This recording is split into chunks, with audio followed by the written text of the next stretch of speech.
আসসালামু আলাইকুম রহমতুল্লাহি ওয়া বারাকাতুহু। আজকে এখন আমার ডিউটির টাইম, এই যাচ্ছি ডিউটি। তবে আজকে দেখতে পাচ্ছেন রাজশাহীতে কত সুন্দর রোদ, খুব সুন্দর রোদ উঠেছে। তাই লাগছে বাস্তবে ক্লাসের মতোই।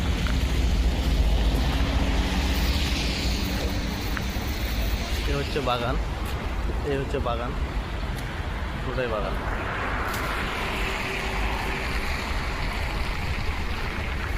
মানে আজকের দিনে একটা কি, ঠান্ডাটা খুব একটা বেশি নাই, কমই আছে ঠান্ডা। যেহেতু তুষার যখন পড়তো তখন অতিরিক্ত ঠান্ডা লাগতো, আর লাগেও।